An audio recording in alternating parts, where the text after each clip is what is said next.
મિત્ર, આજના આ વેદ પાઠશાળા કાર્યક્રમમાં આપનું સ્વાગત કરીએ છીએ. વેદ પાઠશાળા પ્રભુના વચનની ઉજાળે જીવનને પ્રકાશે મોક્ષ પથને. વેદ પાઠશાળા પ્રભુના વચનની ઉજાળે જીવનને પ્રકાશે મોક્ષ પથને.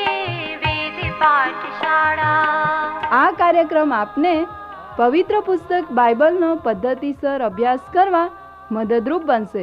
તો ચાલો આ અભ્યાસની શરૂઆત કરતા ઈશ્વરના સેવક પાસેથી પ્રભુનો સંદેશ સાંભળીએ. પ્રિય મિત્ર, આજના આ વેદ પાઠશાળા નામક કાર્યક્રમમાં આપનો આવકાર કરું છું. આ કાર્યક્રમમાં હાલમાં આપણે નવા કરારમાંથી હિબ્રુઓના પત્રનો અભ્યાસ કરી રહ્યા છીએ. આ પુસ્તકને રહસ્યમય પુસ્તક પણ કહેવાય છે. હિબ્રુઓના પત્રની શરૂઆતમાં મેં આપને આ પુસ્તકની જે દલીલ છે તે શોધવા વિશે જણાવ્યું હતું.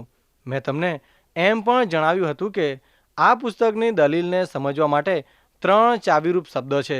પ્રથમ શબ્દ છે સારું અથવા ચઢિયાતું. એનો અર્થ એ છે કે આ પુસ્તકના શરૂઆતના 9 અધ્યાયમાં આ પુસ્તકના લેખક એમ જણાવે છે કે ઈસુ ખ્રિસ્ત ચઢિયાતા છે. કઈ કઈ બાબતોમાં ઈસુ ચઢિયાતા છે તે જણાવ્યા પછી બીજો ચાવીરૂપ શબ્દ આવે છે, તે તો વિશ્વાસ છે. લેખક વારંવાર લખે છે કે તમે વિશ્વાસ કરો તે સારું છે. શું તમે આવા ઉદ્ગારો સાંભળ્યા છે? ઈસુ ખ્રિસ્ત વિશે જણાવ્યા પછી તે ફરીથી આપણને લખે છે કે તમે વિશ્વાસ કરો તે સારું છે. ત્યાર પછી ત્રીજો ચાવીરૂપ શબ્દ તે તો સાવધાન રહો એ છે. તે આપણને ત્યાગની નાજુકતા વિશે ઘણી બધી ચેતવણી આપે છે. જૂના કરારમાં ન્યાયાધીશોના પુસ્તકમાં આપણે આ શબ્દનો અભ્યાસ કર્યો હતો. ત્યાગ એટલે કે વિશ્વાસની મુસાફરીમાં કોઈક ક્ષેત્રમાં ઊભા રહેવું અને ત્યારબાદ તમારી મુખ્ય સ્થિતિમાંથી બીજી સ્થિતિમાં જવું. દૂર રહેવું અથવા ત્યાગ કરવો એટલે કે તમારા વિશ્વાસના સ્થાનમાંથી બીજી તરફ ફરવું અથવા વિશ્વાસને ગુમાવવો. વિશ્વાસ સંબંધી આ પત્રમાં ઘણી બધી ચેતવણી આપવામાં આવી છે. આ બધી ચેતવણીઓ સાવધ રહો એ શબ્દો પછી તરત જ આવે છે. લેખક આપણને જણાવે છે કે તમે પાપથી છેતરાઈને તમારા વિશ્વાસમાંથી ડગી ન જાઓ, માટે સાવધ રહો. યહૂદીઓના પત્રના 3 ચાવીરૂપ શબ્દો તે આ છે. પ્રથમ સારું અથવા ચઢિયાતું એટલે કે ઈસુ ખ્રિસ્ત ચઢિયાતા છે. બીજો શબ્દ વિશ્વાસ એટલે કે તમે વિશ્વાસ કરો એ સારું છે. અને ત્રીજો શબ્દ સાવધ રહો એટલે કે તમે વિશ્વાસમાં ડગી ન જાઓ, માટે સાવધ રહો. અહીં લેખક એવી વ્યક્તિ વિશે જણાવતા નથી કે જે ખોટી માન્યતા ધરાવે છે, પરંતુ એવી વ્યક્તિ વિશે લખે છે કે જેની માન્યતા સાચી છે, પરંતુ તે સંબંધી તે કંઈ જ કરતો નથી. બીજા શબ્દોમાં એવી વ્યક્તિ વિશે જણાવે છે કે જે બીજાને વિશ્વાસ કરવા કહે છે, પરંતુ પોતે તેને લાગુ કરતો નથી. સંત પાઉલે તિમોથીને 100 પડકાર આપ્યો તે યાદ કરો. તે તિમોથીને પૂછે છે કે તું જે જાણે છે તે વિશે તું શું કરવાનો છે. આ જ પડકાર હિબ્રુઓના પત્રનો લેખક જ્યારે આ શ્રેષ્ઠ પત્ર લખે છે ત્યારે તેના હૃદયનો બોધ છે.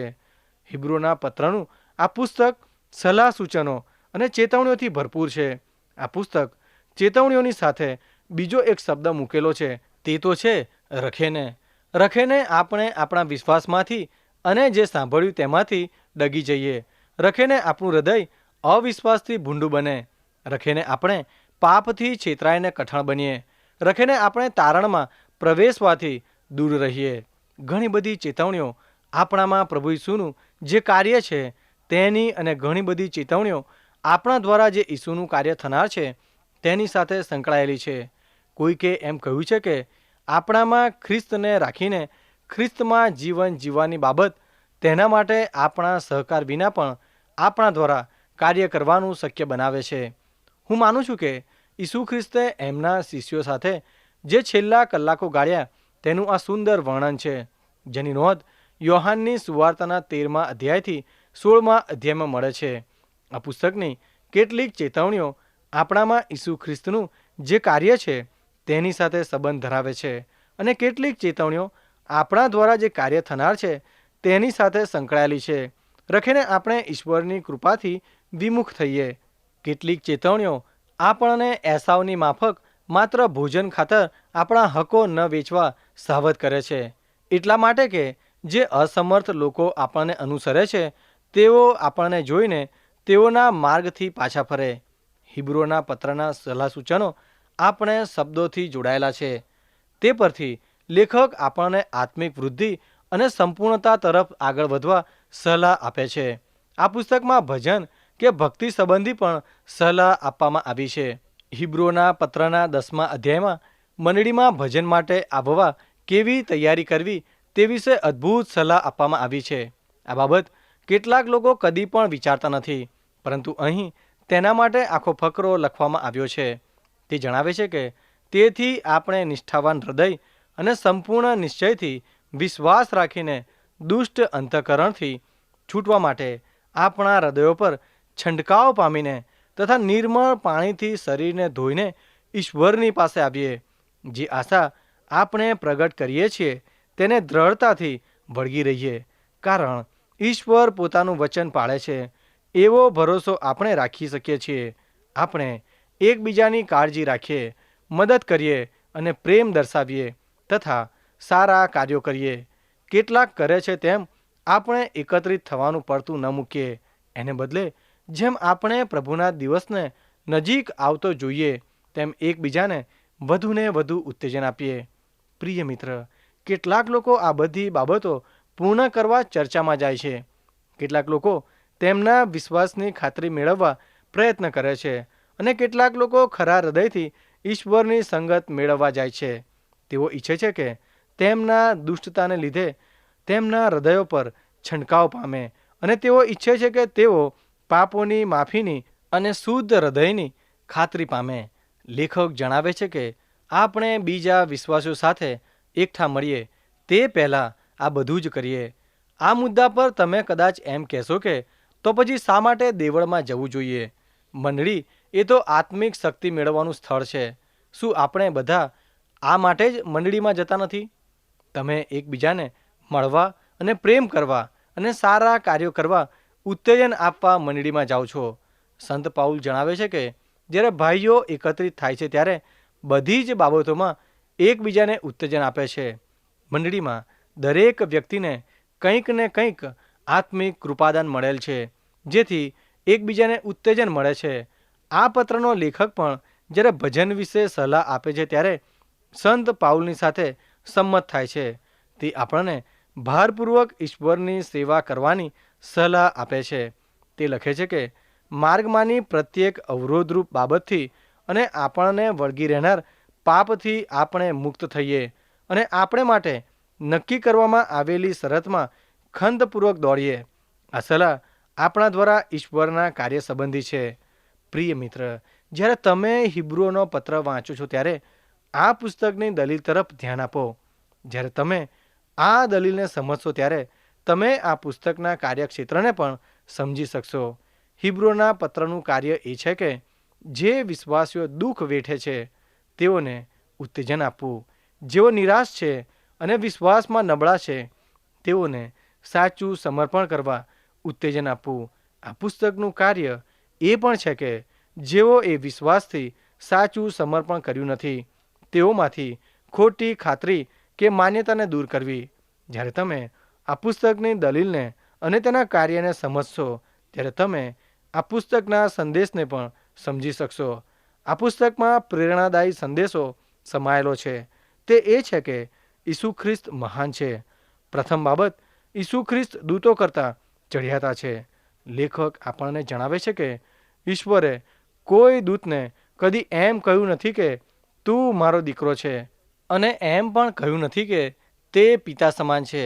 ઈશ્વર તેમના દીકરાને કહે છે કે તારું રાજ્યાસન સદાકાળનું છે. હિબ્રુઓના પત્રના પ્રથમ અધ્યાયમાં આપણે ઈશ્વર પિતાને ઈશ્વર પુત્રને ઈશ્વર કહેતા સાંભળીએ છીએ. આ બાબત ચોક્કસ ઈસુ ખ્રિસ્તના ઈશ્વરત્વની સાક્ષી આપે છે. આ પુસ્તકના લેખક દૂત વિશે પણ સાચી બાબતો જણાવે છે. દૂતો કોણ છે તે લેખક આપણને જણાવે છે. દૂતો તો સંતોની કે વિશ્વાસીઓની સેવા કરનાર આત્મા છે. દૂતો ઈસુ ખ્રિસ્તની સેવા કરે છે. દૂતો વિશે જણાવ્યા પછી લેખક એક બાબત સ્પષ્ટ કરે છે કે ઈસુ ખ્રિસ્ત દૂતો કરતાં ચઢિયાતા છે. ત્યારબાદ લેખક આપણને જણાવે છે કે ઈસુ ખ્રિસ્ત મૂસા કરતાં, યહોશુઆ કરતાં, મુલાકાત મંડપ કરતાં, કરારો કરતાં અને યાજકો કરતાં પણ ચઢિયાતા છે.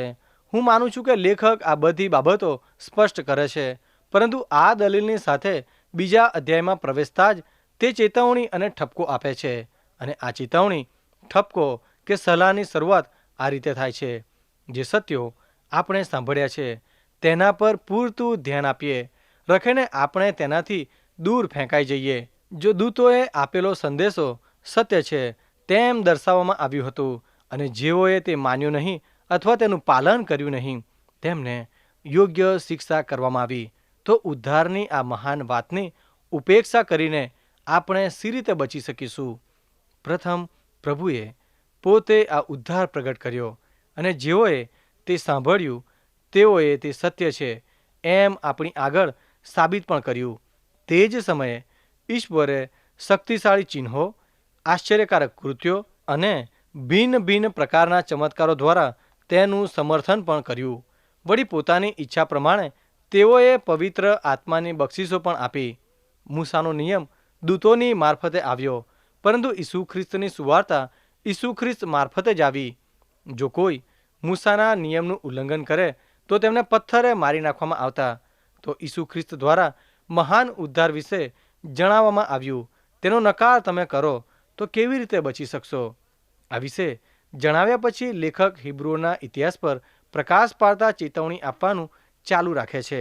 જૂના કરારના અભ્યાસ વખતે આપણે ગણનાના પુસ્તકના 14મા અધ્યાયનો અભ્યાસ કર્યો હતો, તે તમને યાદ હશે. ઇસરાયેલ પુત્રો જ્યારે 40 વર્ષ સુધી અરણ્યમાં ભટક્યા ત્યારે ઈશ્વરે 10 વખત તેમને વિશ્વાસ કરવા પડકાર આપ્યો હતો. ઈશ્વરે 10 વખત ચમત્કારો કર્યા, પણ તેઓએ વિશ્વાસ કર્યો નહીં. તેથી તે પેઢીના લોકોને ઈશ્વરે જણાવ્યું કે તમે વચનના દેશમાં કદી પ્રવેશ કરશો નહીં.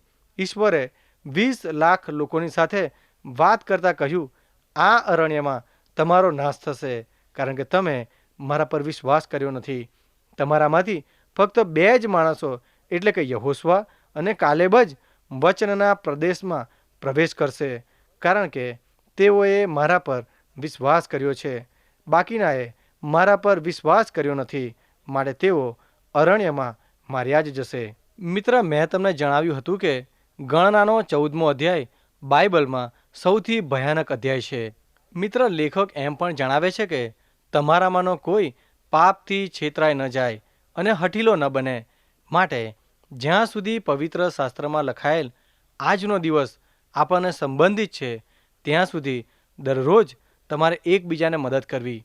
મિત્ર, હિબ્રુઓના પત્રનો લેખક 4થા અધ્યાયમાં લખે છે કે હવે આપણે જઈને ઈશ્વરની સાથે વિશ્રામ કરીએ, એવું વચન તેમણે આપણને આપ્યું છે. તો આપણે ભય રાખીએ, રખીને તમારામાંનો કોઈ પણ તે વિશ્રામમાં પ્રવેશ કરવાને નિષ્ફળ નીવડે, કારણ તેઓની માફક આપણે પણ શુભ સંદેશ સાંભળ્યો છે. તેઓએ સંદેશો સાંભળ્યો, પણ તેનાથી તેમને કંઈ ફાયદો થયો નહીં, કારણ તેઓએ તે સાંભળીને તેનો વિશ્વાસ સહિત સ્વીકાર કર્યો નહીં. તેથી આપણે જેઓ વિશ્વાસ કરીએ છીએ તેઓ જરૂરથી ઈશ્વરના વિશ્રામમાં પ્રવેશ કરીશું. મિત્ર, ધારો કે તમે કોઈ ભોજન સમારંભમાં ગયા હોય અને ત્યાં આવેલા 100 લોકો એક જ સરખું ખાવાનું ખાય અને 99ને તો આ ભોજનથી આનંદ મળે છે, પણ એકાદ પોતાની ખરાબ તબિયતને લીધે આ ભોજન ખાતા જ ઢળી પડે છે. હિબ્રુઓના પત્રનો લખનાર પણ આપણને આવી જ કોઈ બાબત જણાવે છે. તે કહે છે, જ્યારે શુભ સંદેશ સંભળાવવામાં આવ્યો ત્યારે કેટલાકને તો લાભ થયો, કારણ કે તેમણે તે વિશ્વાસથી સાંભળી, પણ જેણે તેને વિશ્વાસપૂર્વક ના સાંભળી તેના માટે તે લાભકારક નથી, પણ ઠપકો આપનાર છે. મિત્ર, આ તો પ્રભુ ઈસુએ જે બી વાવનારનું દ્રષ્ટાંત કહ્યું હતું તેના જેવું મને લાગે છે. એક માણસ બી વાવવાને ગયો અને આ એક સરખા બી 4 જુદા જુદા પ્રકારની જમીન પર પડ્યા, અને આ 4 પ્રકારમાંથી તમે કયા છો? મિત્ર, આ પત્રના આ ભાગમાંથી આપણને આ પડકાર મળે છે. તે કહે છે કે પહેલાંના લોકોએ ઈશ્વર પર વિશ્વાસ કર્યો નહીં, તેઓ ઈશ્વરના વચનના દેશમાં દાખલ થઈ શક્યા નહીં. તેથી ઘણા વર્ષો બાદ ઈશ્વરનું વચન ફરીથી આવ્યું છે. જ્યારે તમે તેની વાણી સાંભળો ત્યારે તમારા હૃદયોને કઠણ ન કરો.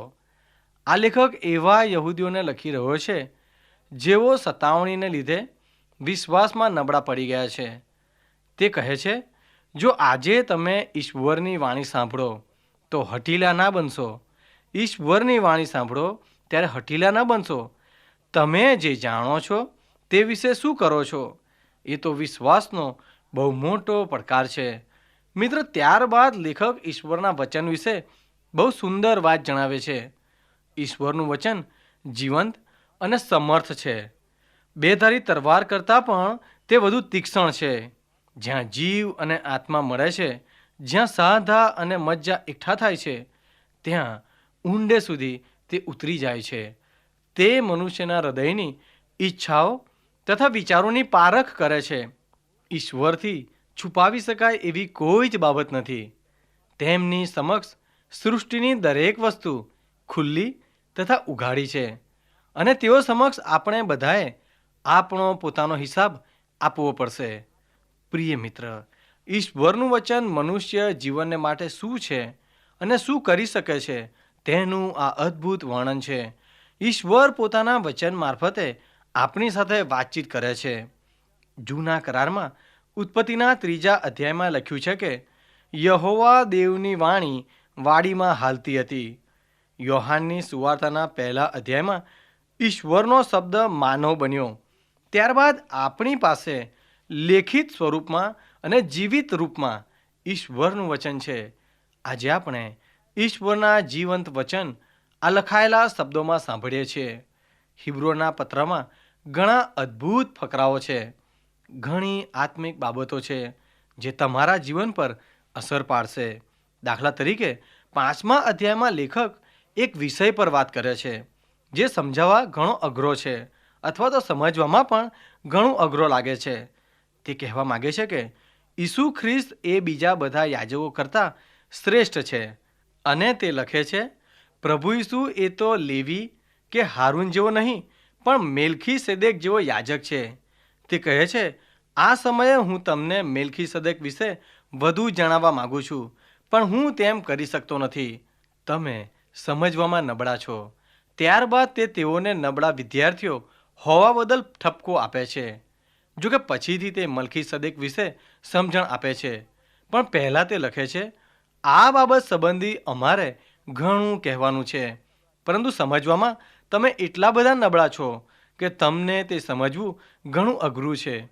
શિક્ષકો બનવા માટે તમારી પાસે પૂરતો સમય છે, છતાં ઈશ્વરના સંદેશાના પ્રાથમિક સત્યો તમને કોઈ શીખવે એવી તમને જરૂર છે.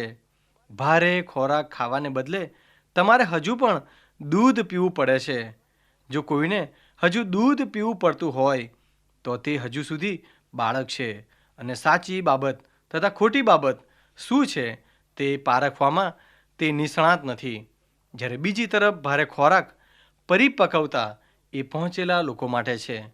તેઓ તાલીમ પામી ચૂક્યા છે તથા તેમની પસંદગીઓ સારી અને ભૂંડી બાબતો વચ્ચેનો તફાવત જાણે છે. આ તો મિત્ર પવિત્ર શાસ્ત્રમાં શીખવેલું સુંદર સત્ય છે. મિત્ર, યોહાનના 1 પત્રના 2 અધ્યાયની 2 તેમજ 27મી કલમ મુજબ પણ તમારા પર તો ખ્રિસ્તે પોતાનો પવિત્ર આત્મા રેડી દીધો છે. જ્યાં સુધી તેમનો પવિત્ર આત્મા તમારામાં વાસો કરે છે ત્યાં સુધી તમારે બીજા કોઈ શિક્ષકની જરૂર નથી. ખ્રિસ્ત જ તમને શીખવશે. ઘણા લોકોને આવો અનુભવ થયેલો છે. હું એક માણસને ઓળખું છું જે લગભગ 30 મહિના સુધી એકાંતમાં રહ્યો હતો.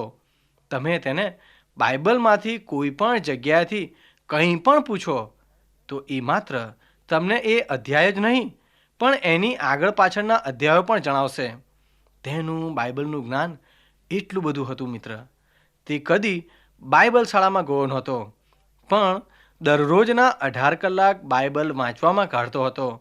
આમ તમે પણ બાઇબલ વાંચીને પ્રભુ ઈસુ દ્વારા અને પવિત્ર આત્મા વડે ઈશ્વરનું વચન શીખી શકો છો. હવે હિબ્રુના પત્રમાં આ પ્રોત્સાહન બાદ આખા પત્રમાં અદ્ભુત પ્રોત્સાહન છે અને એ તો આપણા વિશ્વાસમાં વૃદ્ધિ પામવા માટેનું પ્રોત્સાહન છે. તેથી આપણે ખ્રિસ્તના સિદ્ધાંતની પ્રાથમિક બાબતોને પાછળ મૂકીને સંપૂર્ણતાના શિક્ષણ તરફ આગળ વધીએ.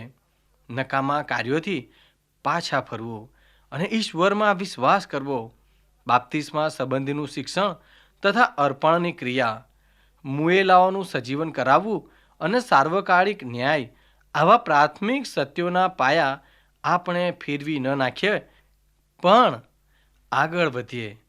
પ્રિય મિત્ર, આમાંના ઘણા સિદ્ધાંતો એવા છે જે વિશે ઘણા લોકોએ કદીએ વાંચ્યું પણ નથી. અને આ પત્રનો લેખક આ સિદ્ધાંતોને દૂધ પીતા બાળકોનો ખોરાક કહે છે અને કહે છે કે તમે ઈશ્વરની બાબતોમાં ઊંડા ક્યારે ઉતરશો. અને તે આપણને આગળ વધવા માટે પ્રોત્સાહન આપે છે.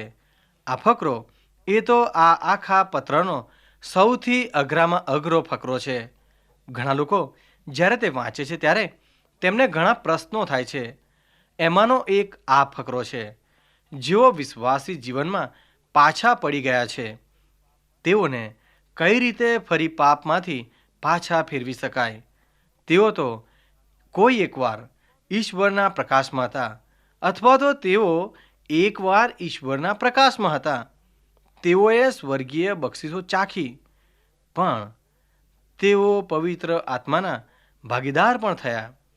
તેઓ અનુભવ દ્વારા જાણતા હતા કે ઈશ્વરનું વચન સારું છે અને તેઓએ તો આવનાર યુગની શક્તિઓનો અનુભવ પણ કર્યો. અને પછી તેઓ પાછા પડ્યા. તેઓ વિશ્વાસમાં ડગી ગયા.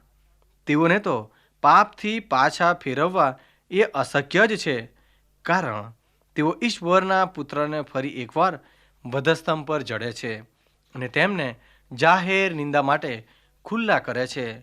જે જમીન પર પડેલા વરસાદને પીએ છે તેને ઈશ્વર આશીષ આપે છે, અને જેઓને માટે છોડ ઉગાડવામાં આવ્યા છે તેઓનો ઉપયોગી એવા છોડ તે જમીન ઉગાડે છે.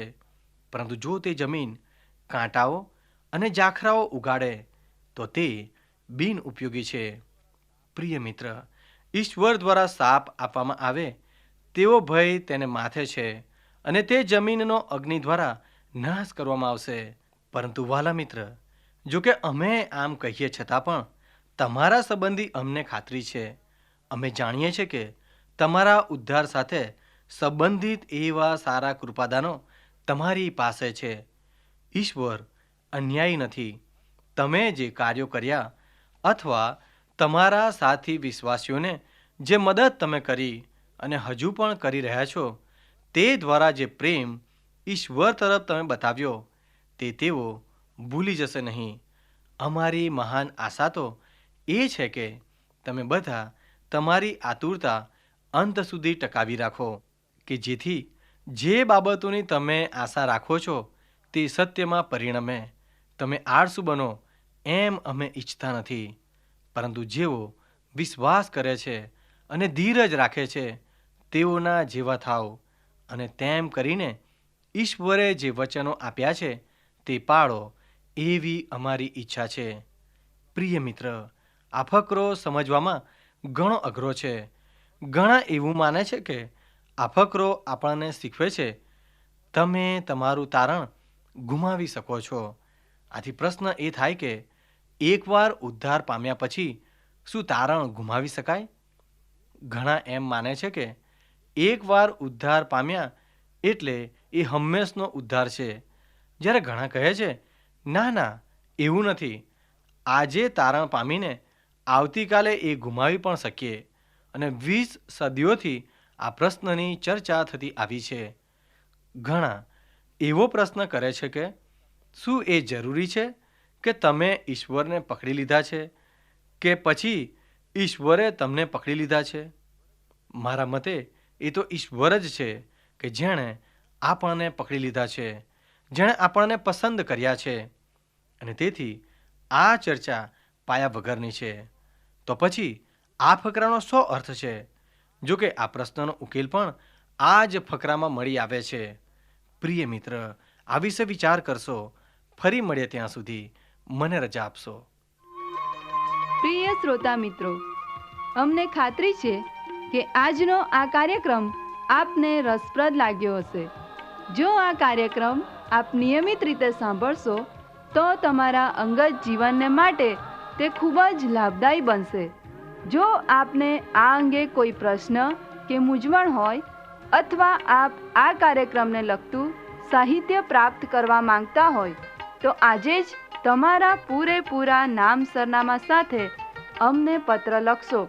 અમારું સરનામું છે કાર્યક્રમ Ved Pathshala, post box number 713, EN post, Faridabad, pin code number 121007, Haryana. ધન્યવાદ.